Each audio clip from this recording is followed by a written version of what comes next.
지금 큰 어려움을 겪고 있습니다. 그러나 우리는 기도합니다. 영국의 종교개혁자인 존 락스가 말하기를 기도하는 개인은 기도하지 않은 한 민족보다 강하다. 여러분, 기도하는 사람, 여러분이 기도를 가볍게 생각하지 마세요. 우리가 믿음이 있다는 말은 기도한다는 말입니다. 하나님을 믿기 때문에 우리는 기도합니다. 기도는 우리의 희망이에요. 기도는 우리의 해답이에요. 말씀을 듣고 이 말씀을 따라 여러분 기도하셔서 하나님이 주시는 놀라운 응답의 역사로 여러분의 삶이 더 아름답고 더 풍요롭고 더 가득해지시기를 축복합니다. 우리가 주 예수 그리스도의 이름으로 기도만 하기만 한다면 어떤 어려움도 넉넉히 이길 수 있습니다. 요즘 저는 이게 가슴에 더 와닿는 때가 없어요. 어떤 결정을 하더라도 기도할 때 마음이 불안하면 절대 안 합니다. 기도할 때 딱 그게 잡혀야 돼요. 확신이 딱 와야지요. 안 그러면 안 해요. 하나님께서 기도하면 내 마음에 평안을 주셔요. 내가 보장한다. 그래서 우리가 기도함으로 우리는 이 모든 것에 넉넉히 이기는 줄 믿습니다. 이게 잘 안 된다. 이거 접촉이 좀 안 좋은 모양 같은데.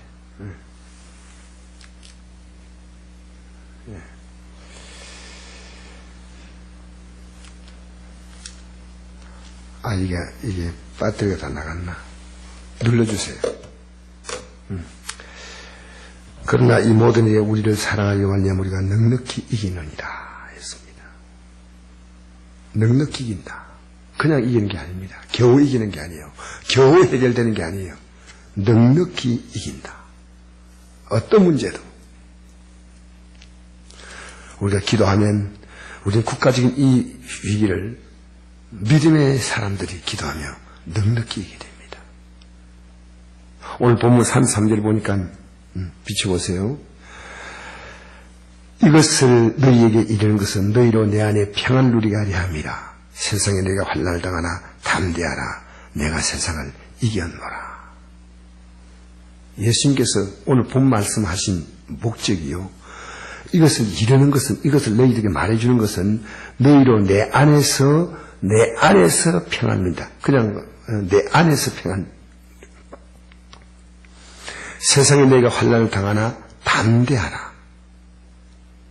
내가 이겼다. 그러니까 세상에서 환난을 당하는 것도 담대해야 될 이유가 뭐냐면 내가 이겼다는 겁니다.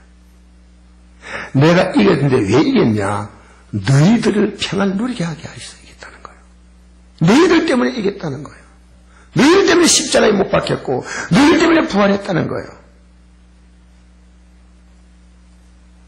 여러분, 성경이 왜 기록되었습니까? 우리 때문입니다. 예수님이 왜 십자가에 달렸습니까? 우리 때문이에요. 예수님께서 왜 이 만물을 만드셨어요? 우리 때문이에요.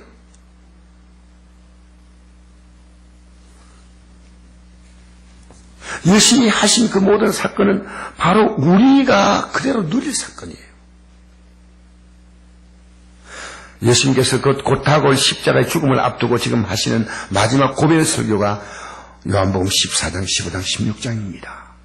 나는 다가올 죽음의 비극을 너희들이 말했지만은 부활의 능력으로 넉넉히 이긴다. 너희를 위해서 나는 십자가에 달렸고 너희를 위해서 내가 부활할 것이다. 그러므로 담대하라. 내에서 평안 누리라. 여러분의 신앙의 정체성을 확인할 수 있는 길은요, 내가 믿음에 서 있는가 안 서 있는가 확인할 수 있는 길은요, 평안이에요. 어떤 문제 많아도 평안, 자유, 믿음, 소망, 사랑.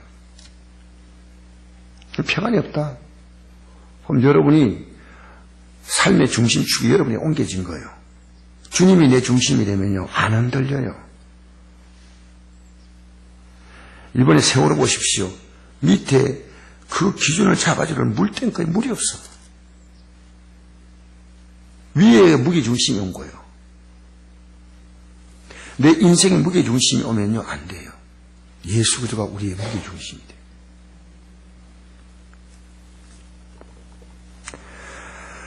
지금은 제 아들이 몰라요, 잘. 예수님께서 말씀하십니다. 이것을 비유로 내게 일렀거니와 때가 이르면 다시 비유로 내게 이르지 아니하고 아버지에 대한 것을 밝히 말하랴. 비유로 말씀하십니다. 이젠 비유로 말씀할 시간이 얼마 없습니다.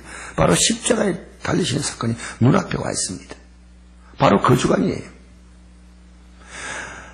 그날에 너희가 내 이름으로 구할 것이요 내가 너희를 위해서 아버지께 구하겠다 하는 말이 아니라 예수님이 우리를 기도해 주는 게 아니고 우리가 기도한다는 거예요. 여러분 신앙이요 자리 잡으면요 잘 기도해요. 기도하라 할 필요가 없어요. 신앙이 딱 자리 잡으면요 기도가 시작되는 거예요. 27절에 이런 너희가 나를 사랑하고 또 내가 아버지께로 온 줄을 믿었으므로 그때 이제 이걸 깨달는다는 거죠. 십자가의 죽으심과 부활의 사건과 성령이 임하시는 사건을 통해서 비로소 그때 깨달고 그때 믿음이 생기는 거예요. 여러분 성령께서 여러분 감화 안 해주면요 우리 찬송했지 않습니까? 성령의 감화 받아서 하나님 말씀 배우는 거예요. 성령이 감동하지 않으면 말씀이 못 깨달아져요. 예배가 감동이 없어요. 예배 감격이 없어요. 예배 기쁨이 없어요.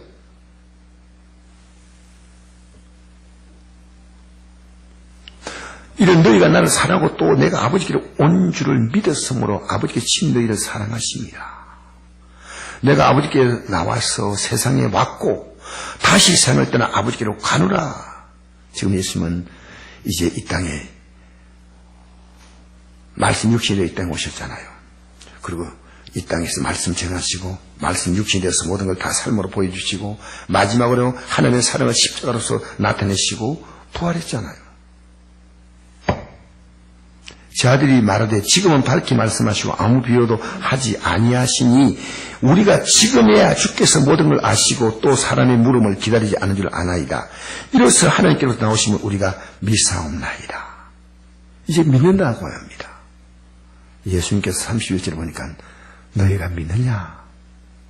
너희가 믿느냐고 묻습니다. 아니다 하는 거죠.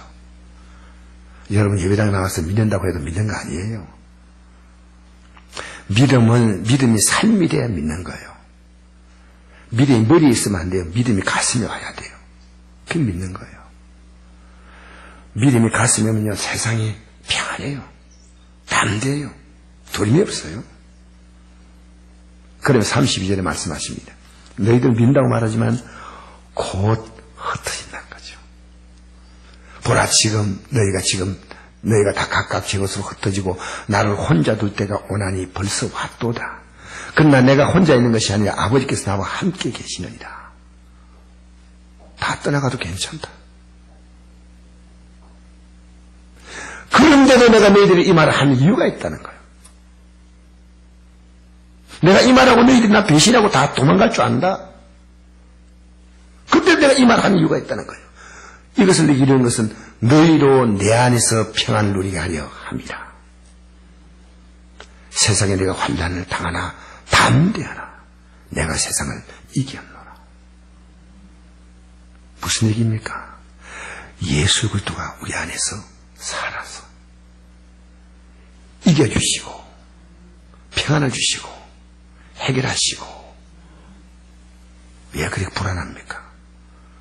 왜 그렇게 믿음 생활하는데 여전히 답답합니까? 왜 여러분 그렇게 믿음 생활하는데 세상이 천정건강하게 삽니까? 내 중심에 주님이 들어와 있지 않아요.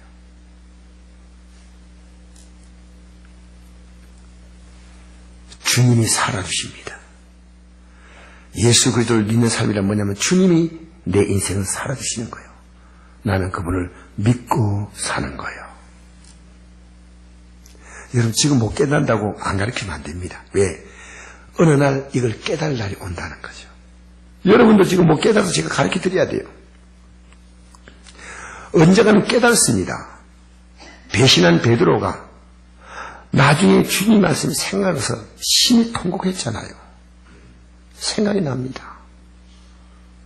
오늘 어린 주일입니다. 자녀 교육이 우리 사회의 큰 문제로 지금 등장하고 있습니다. 요즘 흔히 하는 말이 있습니다. 제일 무서운 사람이 누구냐? 고등학생들이요, 고등학생들.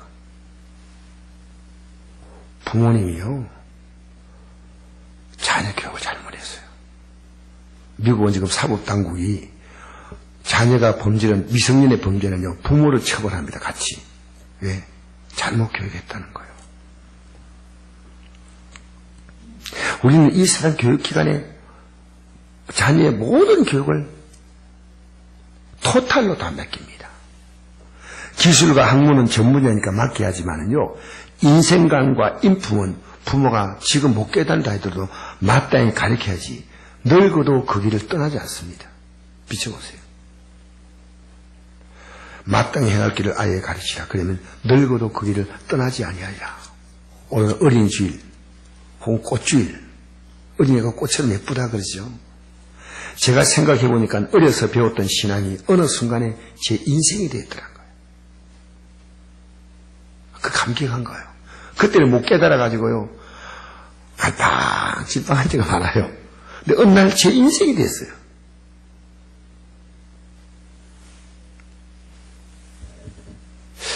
그러고 보니까 제 자녀가 성인이 돼 있어요, 지금. 다 30 넘었잖아, 내 애들이. 그렇지만 부족한 부분이 계속 보여요.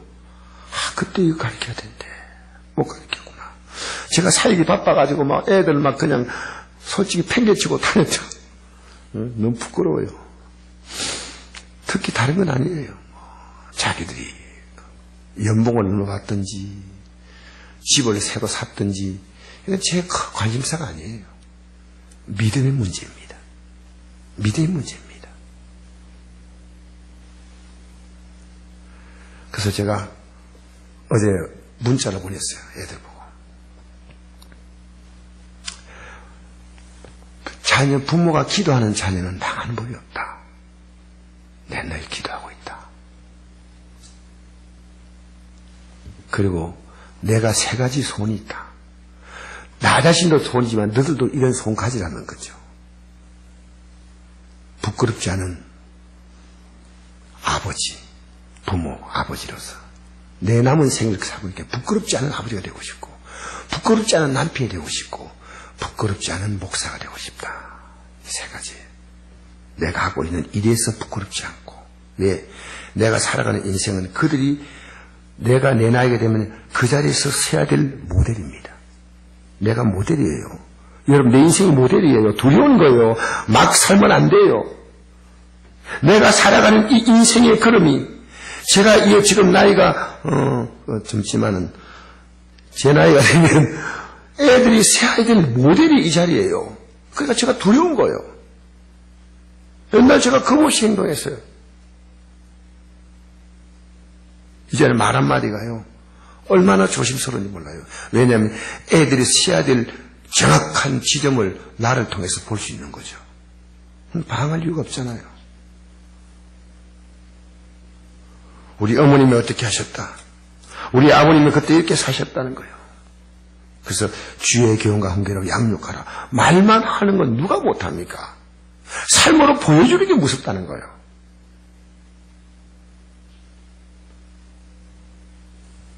여러분, 아내, 남편에게 삶을 보여주는 거예요.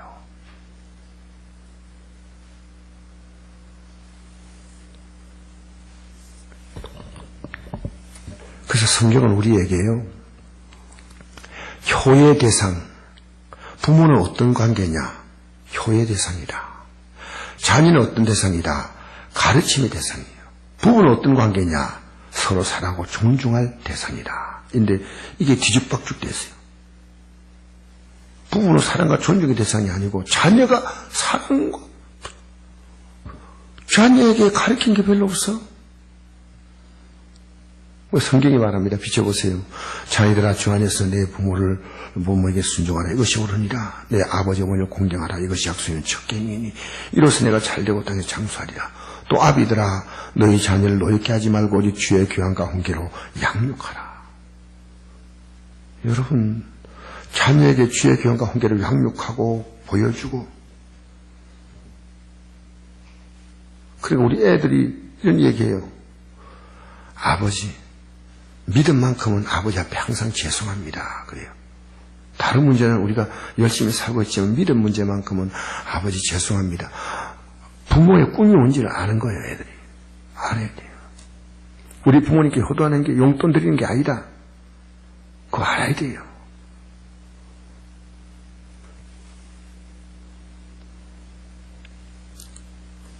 요셉은 어머님을 일찍 여의고 아버지를 지극정성으로 복양합니다. 요셉은요. 형들이 아버지의 사랑을 좀 받는다고 동생을요 죽이려고 했어요. 이붓형이죠. 그러니까 노예로 팔아버렸어요. 나중에 요셉이 애굽 땅에 가가지고 총리가 되잖아요. 양식이 떨어진 형들이 요셉을 만나러 갔더니 요셉이 그 형들을 죽일 줄 알았어요. 나중에 아버지를 모시고 아버지가 돌아갈 때까지 잘 모셨는데 아버지가 돌아가고 나자 형들이 말합니다. 우리는 당신의 종입니다. 죽이지 말라는 거예요. 막강한 힘이 있어. 비춰보세요. 그 형들이 친히 와서 요셉 앞에 엎드려 말하기를 우리는 당신의 종입니다. 요셉이 그들에게 말합니다. 두려워하지 마소서. 내가 하나님을 대신하니까 당신들은 나를 헤아려 했으나 하나님 그들을 손으로 바꾸사 오늘같이 많은 백성의 생명을 구원하려 하시려 하셨나니 당신도 두려워하지 마소서. 내가 당신들과 당신의 자녀를 기르기도 하고 그들을 간곡한 말로 위로했더라. 이렇게 요셉이 사는 걸 누가 봅니까? 자녀들이 본 거예요. 여러분 성경 보면요. 야곱의 12아들이 12지파의 복을 받는데요. 야곱의 12아들이 아닌데 12지파의 복을 받는 게 요셉의 두 아들이에요. 에브라임과 므낫세가요. 12지파의 복을 그대로 받습니다. 예? 부모에게 영적 복을, 경건의 복을 전수받으면요. 하나님이 그 모든 복을 그대로 다 전수시키는 거예요. 누구를 통해서? 그 할아버지 야곱을 통해서 너는 내 아들의 복을 받아라. 여러분 자녀에게 뭘 남겨줍니까? 경건의 복을 남겨줘야 돼요.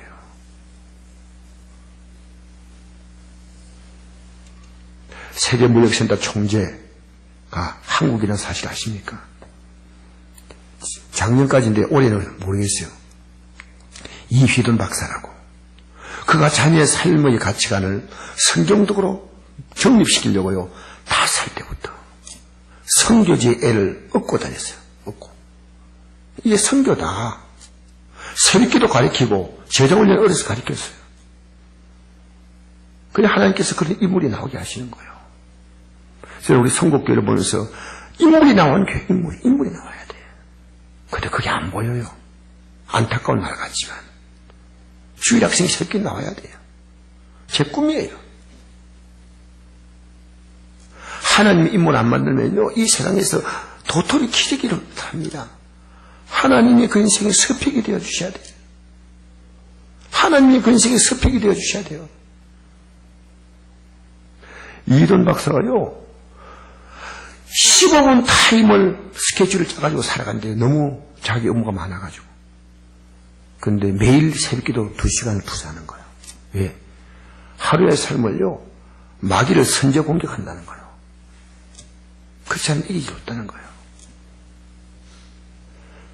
내 2시간 동안에 하나님 앞에 기도하는 그 시간에 하나님의 세계 경영에 하나님이 자기를 부르신다는 거예요. 얼마나 멋있어요. 여러분 내 인생을 하나님께서요 드라이브를 해가신다면 얼마나 멋있겠습니까? 하루아침에 그렇게 안 되지만요 기도하면요 하나님이 딱 여시고 막으시고 여시고 막으시고 이렇게 방향을 틀어가셔요.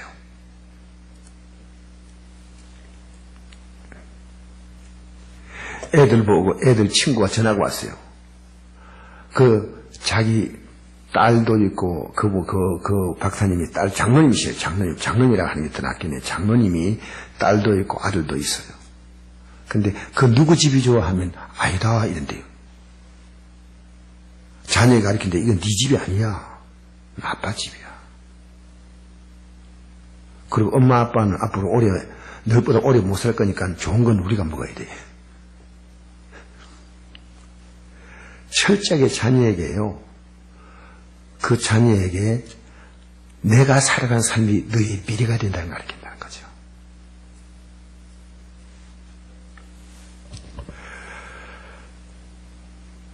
여러분, 자녀에게 신앙에 주의 말씀으로 교훈하고 주의 말씀으로 그들을 이끌어주려고 하십시오. 심은 대로 거두는 거예요. 과거에 부모를 홀대하신 분이 이 시간에 계시다면요, 가족들 앞에서 회개하세요. 자녀 앞에서도 회개하세요. 내가 지난날에 이렇게 너희 할머니 할아버지가 잘못했다고. 여러분, 복음대로 살아야요 평안합니다. 할렐루야. 복음대로 살아야 돼요.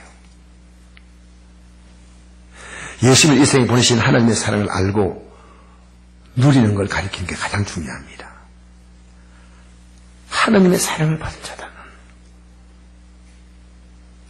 저는 찌든 가난, 지글지글한 가난 속에서 부모님이 예수님 가르친 게 그때 얼마나 귀한지 몰랐어요. 근데 예수님을 가르치시고 제 인생이 너무너무 달라졌어요. 학교 다닐 때 제일 못난이었어요. 그런데 지금 졸업하고 이제 지금 이 나이가 되어 보니까요, 하나님께서 제 인생을 얼마나 복 주신지 몰라요. 얼마나 귀하고 아름답고 존귀한 삶을 살게 하셨는지 제가 정말 가슴이 먹먹할 때가 많아요. 여러분, 예수 믿고 살면요, 살아갈수록 하나님의 은혜 진국을 맛보는 거예요. 할렐루야. 예수를 너 영접해라. 새롭게 태어나는 거야. 평안 누리게 합니다. 내가 살아가면 평안하지 않아요. 내 안에 주님께서 사시는 거요. 비춰보세요. 내가 그리스도와 함께 십자가에 못 박혔나니 그런 적 이제 내가 사는 것이 아니라 오직 내 안에 그리스도께서 사시는 것이다. 이제 내가 육체 가운데 사는 것은 나를 사랑하사 나를 위하여 자기 자신을 버리신 하나님의 아들을 믿는 믿음 안에 사는 것이다. 내 옛날에 살던 나는, 옛날에 가치관에 찌들어 있던 나는, 옛날에 세상에 장아찌가 되었던 나는, 옛날에 죄의 장아찌가 되었던 나는 예수 안에서 나는 죽었다. 그리고 이제는 예수님께서 내 안에 사시는 거죠. 나는 예수 믿고 내게 주어진 일이 무엇인지 열심히 살아가면요, 그때부터 주님께서는요, 내가 손닿지 못하는 많은 부분에서 주님이 일하시고 도우시고 지혜를 주시고 함께 하셔서 내 인생을 돌아보면요, 열매가 많아요. 여러분, 돌아보면요, 쭉증이만 하면 인생 되면 안 돼요. 아직 예배당에 나왔지만 자기가 안 죽어서 펄펄 할 수 있어요. 그러면 자기가 주도권 쥐고 있는 거예요. 내 안에 그리스도가 사신 게 아니고 내가 살아왔던 삶의 가치관이 시퍼렇게 내 안에서 자리 잡고 있어요. 하나님 아들 믿는, 조금 믿어보다가 또 실망하다가 그렇게 살면 안 됩니다. 기도해야 인생을 이깁니다. 따라합시다. 기도해야 인생을 이긴다. 기도해야 돼. 믿음이 있는데 무슨 기도합니까? 주님이 지금 아니지만 그때가 되면 기도한다는 거예요. 지금까지 너희가 내 이름으로 아무것도 구하지 않았다. 쟤들 기도 안 했겠습니까? 했는데 주님 보실 때는 기도라운 기도가 아니에요.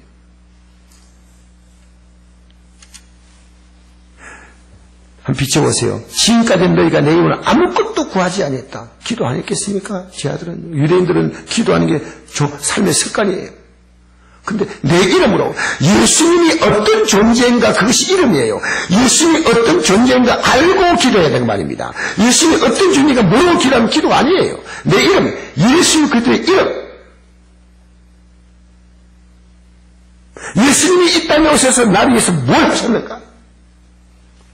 그러면 그 근거에 입각해서 예수 그리스도의 이름을 붙들고 기도하는 거예요. 여러분, 기도 끝날 때 끝나기에 마침표 찍는 게 예수 이름으로 기도합니다. 아니요. 예수 이름이 무엇인가를 알고 그 이름이 내 인생에 무슨 가치인가를 알고 기도하라고 말입니다. 그럼 난 부족해도 괜찮아. 그분이 나의 소망이요, 꿈이요, 영광이요, 자랑이요, 면류관이요, 의가 되고 지혜가 되고 거룩하됨이 되고 구속함이 되시는 줄 믿습니다. 그분이 내 인생에. 그래서 기도하면요 평안해져요. 저는 불안하면요 내가 아직 이게 기도 하나님께서 이 문제를 장악해 주지 않았어요. 그럼 하면 안 돼. 근데 불안하면 안 해요. 제가 불안. 한번 비춰보세요.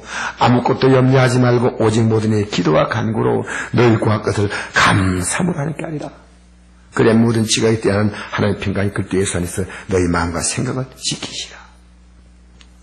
이돈 박사가 이런 얘기했어요. 이돈 장로님이 언제까지 기도하냐?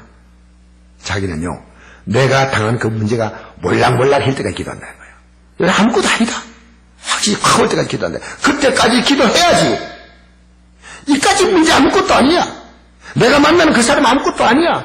내가 당당하게 그 헤쳐나갈 수 있어. 그 자신이 있다고 한다는 거야. 그 주님께서 함께 하시니까 평안이 오는 거예요. 여러분 기도해야 우리가 이깁니다. 주님 안에서 평안을 누린다. 주님 안에 있다는 건 뭡니까? 예수 이름으로 기도하는 건 내가 주님 안에서 기도해야 평안을 누립니다. 그 다음에요. 예배를 정성껏 드려야 됩니다. 내가 주님 안에 있다는 가장 확실한 고백이 예배 시간이에요. 모든 것이 하나님 은혜임을 알고 내게 주어진 모든 것이 공기 한 점조차 하나님의 은혜입니다. 내가 살아 숨쉬는 모든 것들. 내 살린 머리카락 하나까지. 저는 대머리가 아닌 게 너무 감사해요. 우선에 대머리 분에게 미안합니다만. 이게 설교를 조심해야 되는데. 생각 없이. 보통 우리 일부에 되는 주일학 교사가 많이 나오니까. 근데 오늘 죄송합니다. 근데 오늘 아침에 아내가 물어요. 여러분 머리카락 빠져요? 안 빠진대. 주여 감사합니다. 감사합니다. 기도하고 하는데 머리카락 붙잡고 아니 여러분 샴푸할 때 그냥 생각이 막 하지 마세요. 감사합니다. 감사합니다. 감사합니다. 왜 그렇게 못할 거예요?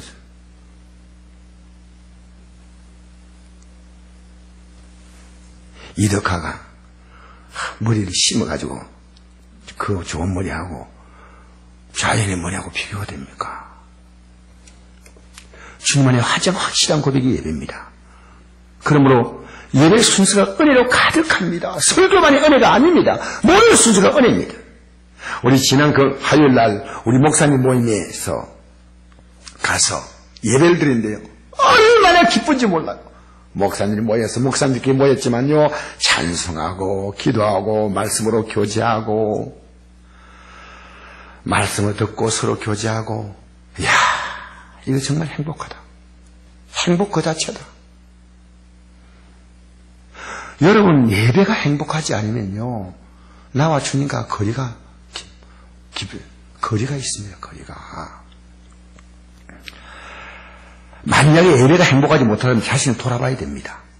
우리 자녀들에게 너 예배가 행복하지 않냐? 어린 애들이 예배가 행복해야 돼요. 어릴 때 예배가 행복하다 가르쳐야 돼요. 근데 구미인들은요. 지금 그런 전통이 많이 사라졌지만요. 예배당에 나올 때 제일 좋은 옷을 입혀요. 그날 예배 끝나고 돌아가면요. 제일 맛있는 식사를 먹는 거예요. 하나님 때 예배하는 날은 즐거운 날. 옷이 깨끗하니까 즐겁고 제일 맛있는 음식을 사니까 즐거운 날. 왜 이 날이 즐거울까? 하나님 앞에 나간 날이니까. 여러분 예배에 대해서 기대와 설렘이 있어야 돼요. 예배가 좋아야 돼요. 비춰보세요. 요한복음 4장 23절을 보니까 아버지께서 참되게 예배한 자는 영과 진리로 예배할 때가 오나니 곧 이때라. 아버지께서 이렇게 자기 예배한 자를 찾으시느니라. 영은 성령의 감동입니다. 감동을 구하려면 회개가 있어야 되겠죠. 오늘 찬송했지 않습니까? 성령이 스승되셔서 진리를 가르치시오. 거룩한 뜻을 깨달아 예수를 알게 하소서. 성령에 감화받아서 하나님 말씀 배우니 성령이 역사하도록 해야 돼. 성령이 가만히 입어야 돼. 그러면 진리가 깨달아지는 거예요. 예? 여러분 예배는 설교만 듣는 거 아니에요. 예배는 찬송이 있고 기도가 있고 말씀이 있고 성도의 교제가 있고 몸으로 섬기는 것도 있습니다. 이게 어우러져 예배가 되는 겁니다. 어제 토요일도 우리 성도님 열심히 청소했지 않습니까? 이게 예배 한 맥락이에요. 예배는요, 몸만 나가 예배를 딱 따라서 가는 거 아니에요. 제가 안동에 국밥집에 한 번씩 갑니다. 그 은혜가 있기 때문에 가는 거예요. 요 시내에서 좀 떨어졌는데요. 내가 일부러 국밥 먹으러 가요. 한 번 어느 성도와 같이 국밥 먹으러 갔는데 국밥집에 딱 들어갔더니요. 입구에 서놨어요. 수요일은 5시까지만 합니다. 토요일과 주일은 쉽니다. 그리고 안에 들어가니까 보통 국밥집은 뭐 이렇게 예수 믿는 집도 이렇게 보면요. 그냥 성국을 하는데 이 집은 보니까 기도문을 벽에다 다 붙여놨어요. 야, 수요일 날 나 돈 덜 벌겠다는 거예요. 5시 문을 닫아버리는 거예요. 저녁에 받으려고. 그러니까 서울에서 나중에 얘기 들었어요. 거기에 장로님에게 이분이 어떻게 되냐 얘기 들었더니요. 서울에서 사업하다가 실패하고 안동에 내려와가지고 여기서 국밥집을 시작했는데 하나님께서 그 사업을 축복하셔서 믿음 생활도 토요일은 교회 나와서 하루 종일 봉사하는 거예요. 청소하고 다 묶어놔가지고. 하나님이 어떻게 기뻐하지 않겠습니까?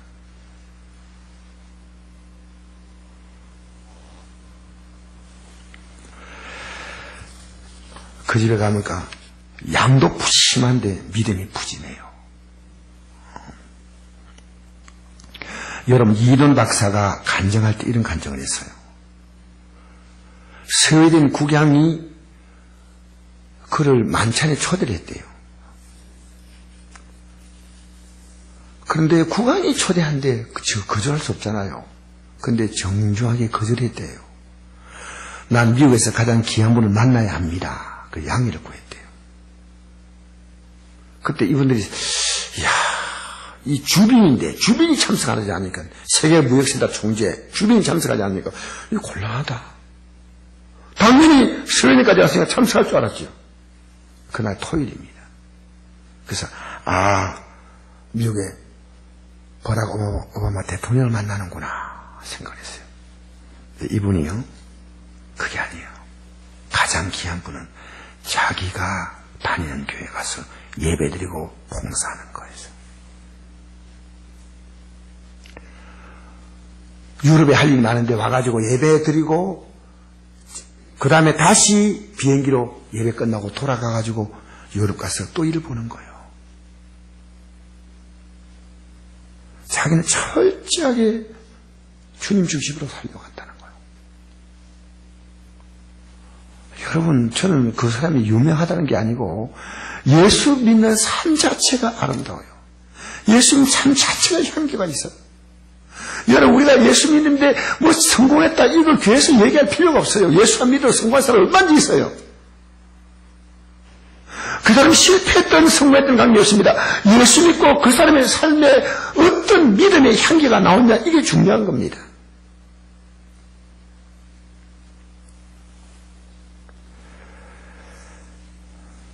히브리서 10장 25절 사도행 2장 3절 보니까 모의를 피하는 어떤 사람의 습관같이 하지 말고 오직 권하여 비춰보세요.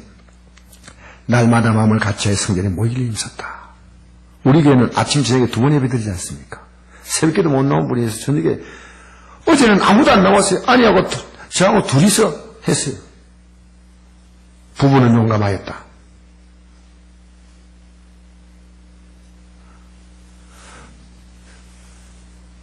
그래서 둘이 예배 드렸지 뭐. 예배 딱 들어가니까 아내가 그래요. 여보, 너무 은혜가 된다고. 내가 설교 은혜 된 줄 알았더니 그게 아니고 예배당에 앉아있으면 은혜인데. 착각은 잘로 아니겠습니까? 아내가 은혜가 받으면 대박이 나는 거예요. 왜냐하면 아내는 내 삶을 다 보잖아요. 모이기를 피하는 뜻을 생각하지 말고 모이기를 피하는 습관은요, 초대교회부터 일어난 문제입니다. 어느 시대나 처음에는 예배당에 한 번 안 나가면 불편한데요, 이게 습관되면 괜찮아요. 저녁 예배도 안 나가는 게 나가다가 어느 날부터 안 나가는데 습관돼 버리면요, 아무 부담이 없어요. 저도 옛날 그 국영기업체 다닐 때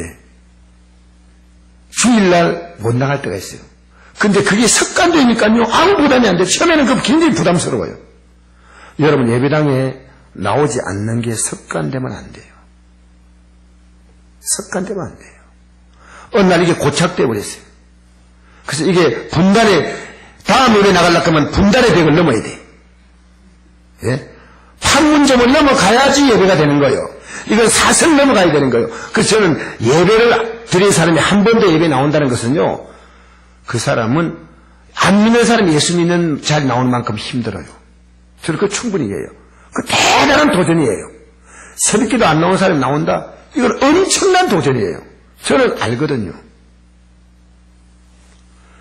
여러분, 마지막으로 한 가지 생각합시다. 회개로 새 출발해야 됩니다. 여러분, 주님 안에 들어가는데 내가 죄가 있고 더러우면 어떻게 주님 안에서 내가 행합니까? 너희가 내 안에서 평안을 누리게 합니다. 그러니까 그래서 주님은요, 회개하고 새 출발시켰어요. 이거 얼마나 멋있는지 몰라요. 베드로도 배신했을 때 내가 나를 사랑하느냐? 그걸 물었어요. 너 나하고 새롭게 시작할 수 있는 마음이 있느냐? 다시 시작하자. 컴퓨터가 뭐되면 재부팅을 하면 됩니다. 못는데 이거 어떻게 할지 몰라가지고 우왕좌왕할 거 없이 재부팅 시키면 돼요. 내 삶이 어느 부분이 머물러 섰다면, 멈춰 섰다면, 내 인생이 섰다면, 내 사업장이 섰다면, 내 자녀관계가 섰다면, 내 부부관계에 문제가 생겼다면 주님과의 관계가 멈춰 선 거예요. 그럼 회개로 재부팅해야 돼요. 비춰보세요. 요한계시록 2장 5절 보니까 그러면 어디 떠지기 생각하고 회개하여 참 얘기를 가지라.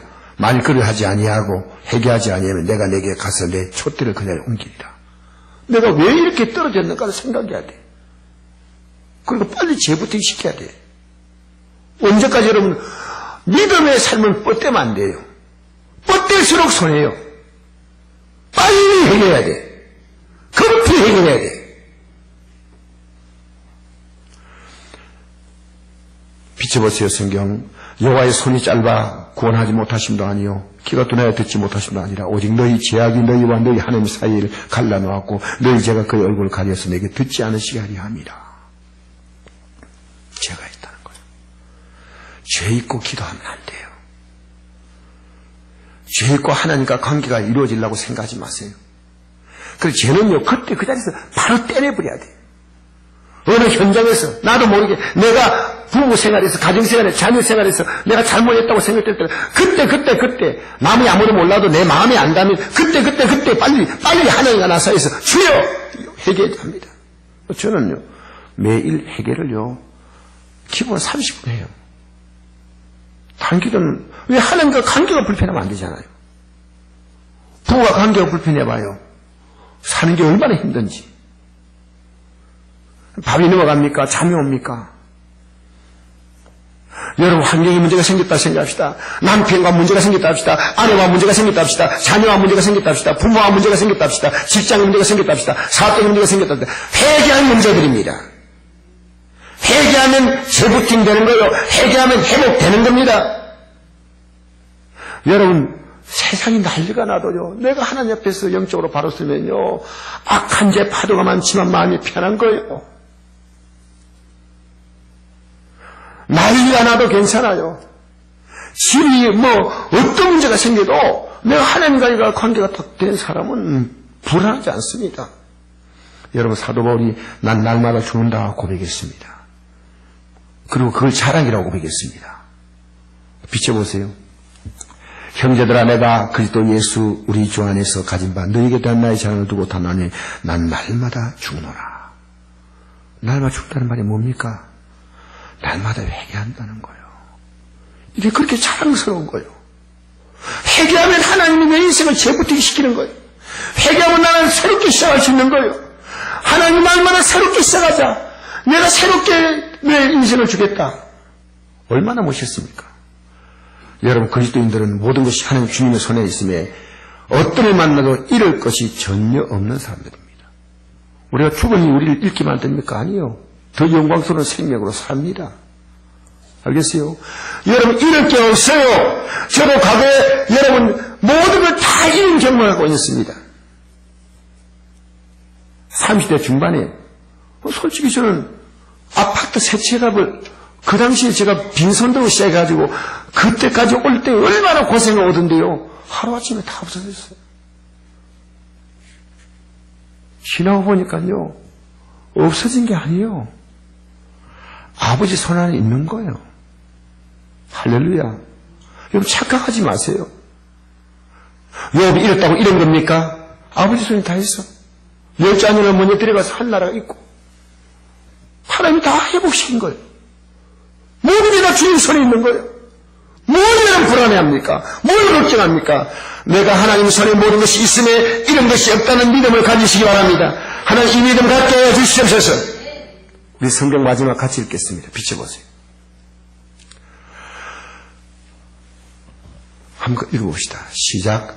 만일 하나님 우리를 위하시면 누가 우리를 대적하리요? 자기를 아끼지 아니하시고 우리 모든 삶을 내어주시니까 어찌 가족과 함께 모든 우리에게 주시 아니하시겠냐? 누가 우리를 그리스도의 사랑에서 끊으리요? 환난이나 공고나 박해나 기근이나 적시나 위험이나 칼이라 기록된 바 우리가 주를 위하여 죽임을 당하게 되며 도살 양같이 영을 받았나이다 함 같으니라. 그러나 이 모든 에 우리를 사랑하신 말미암아 우리가 넉넉히 이기느니라. 할렐루야. 어떤 문제 만나도 다 이긴다는 거예요. 이걸 자녀에 가르쳐야 됩니다. 너 인생을 살 때 기도하라. 너 인생할 때 진실의 일을 드려라. 너 인생을 살 때 회개로 재부팅시켜라. 여러분 성찬 대하는 날입니다. 여러분 성찬의 창과 떡을 대할 때 너희가 내 안에 들어오라는 거예요. 너희가 내 안에 들어오라는 거예요. 평안 누리라는 거예요. 이제부터 기도하라는 거예요. 이제부터 영과 진리의 예배하라는 거예요. 이제 여러분 예수 그리스도의 십자가 보혈 앞에 여러분의 허물과 죄를 내어놓고 회개하라는 거예요. 하나님 우리 인생을 재부팅시킬 줄 믿습니다. 우리 이 시간에 다 같이 잠시 기도하면서 성찬을 대하기 위해서 내 기도 생활, 내 예배 생활, 내 회개 생활을 우리 되돌아보면서 나도 내 자녀에게도 이것을 생명으로 전해야 됩니다.